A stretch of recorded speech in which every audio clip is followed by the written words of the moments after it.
30 июня 1973 года авиалайнер Ту-134А предприятия «Аэрофлот» выполнял межконтинентальный рейс 512 из Омана в Москву с промежуточными посадками в Бейруте и Ереване. Пилотировал самолет экипаж 279-го Ереванского объединенного авиационного отряда. На борту самолета находились 7 членов экипажа и 78 пассажиров.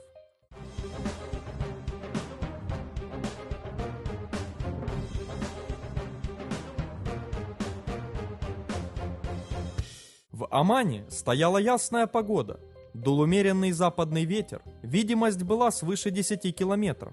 Также в городе в это время наблюдалось неполное солнечное затмение.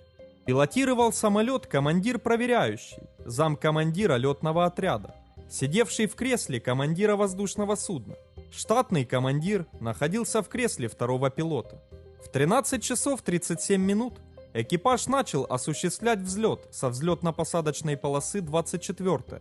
Когда лайнер достиг скорости принятия решения 252 км в час, а затем безопасной скорости подъема носовой стойки шасси 260 км в час, о чем доложил штурман, после чего проверяющий при скорости 265 км в час поднял переднюю стойку шасси от взлетно-посадочной полосы, о чем также доложил штурман. Но тут проверяющий, как ему показалось, увидел, что приборная скорость самолета быстро упала с 265 до 240 км в час. Поэтому он вскрикнул, что это такое, а через несколько секунд добавил «отказ двигателя», после чего принял решение прервать взлет. В 500 метрах до конца взлетно-посадочной полосы были переведены рычаги управления двигателями в положение малого газа и задействован реверс. Промчавшись по всей взлетно-посадочной полосе, рейс 512 выкатился за ее пределы, подскочил на краю крутого оврага, после чего упал на склон и промчался по нему, ломая деревья и столбы, а затем в 290 метрах от торца взлетно-посадочной полосы врезался в железобетонный одноэтажный дом и остановился. Фюзеляж лайнера разорвало на 3 части, а кабина штурмана разрушилась.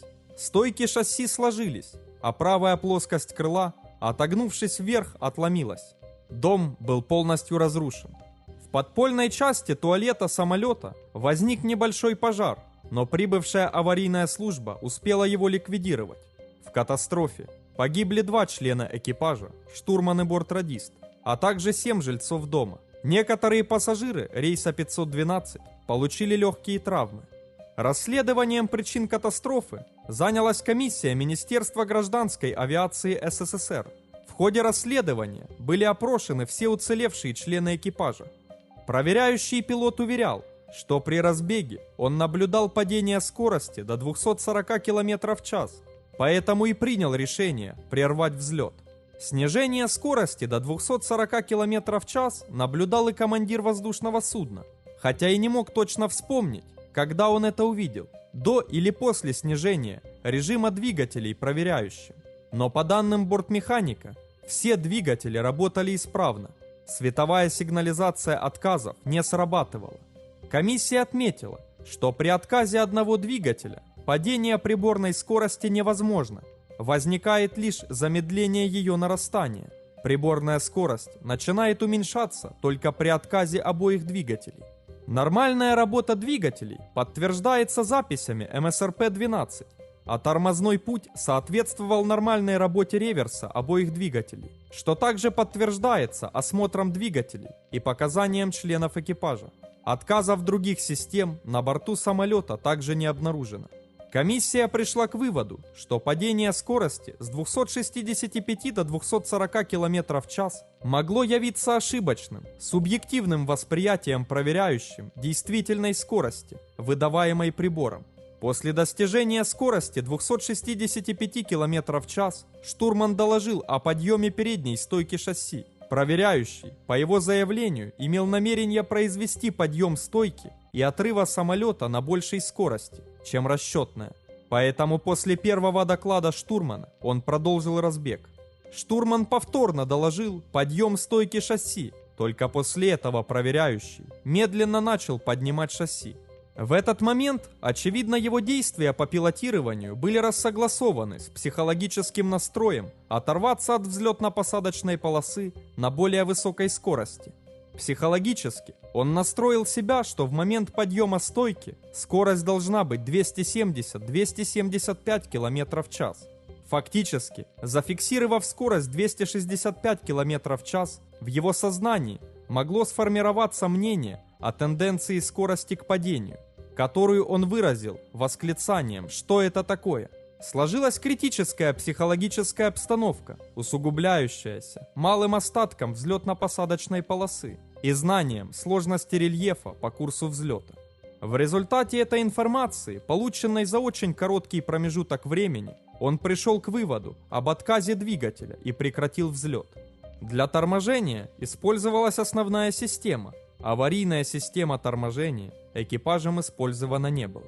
Согласно выводу комиссии, катастрофа самолета произошла из-за прекращения взлета проверяющим пилотом на скорости близкой к скорости отрыва, вследствие ошибочного субъективного восприятия им уменьшения показания прибора скорости в процессе взлета. В момент происшествия в Омане наблюдалось частичное солнечное затмение. Комиссия поручила провести исследование влияния солнечного затмения на психофизиологическое состояние человека в момент принятия им ответственного решения. На запрос комиссии Институт медико-биологических проблем дал заключение, что солнечное затмение может быть причиной нарушения текущей деятельности пилота, так как изменение силы освещения оказывает негативное влияние, повышает общее напряжение организма, нарушает текущую деятельность. В качестве причины изменяет уровень общего тонуса организма, в частности мышечной системы. Изменение световых факторов сопровождает изменение мышечного тонуса, что переводит активность на несколько новый уровень. Заученные действия в таком случае могут оказаться менее адекватными требованиям ситуации. Смотрите также. 11 августа 1979 года команда «Пахтакор» отправилась на матч с Минским «Динамо». Команда вылетела из Ташкента в Минск на самолете Ту-134АК авиакомпании «Аэрофлот», на абсолютно новом самолете, совершившем первый рейс в этом же году. В то же время из аэропорта Челябинск вылетел самолет Ту-134А авиакомпании «Аэрофлот», направляющийся в Кишинев. Маршруты обоих самолетов пролегали над территорией Украины. Погода в тот день была не слишком благоприятной. В зоне ответственности диспетчеров Харьковского центра управления воздушным движением находились кучевые облака, наблюдались грозовые очаги. В 13 часов 35 минут с экранов радара Харьковского управления воздушным движением пропали отметки обоих самолетов Ту-134.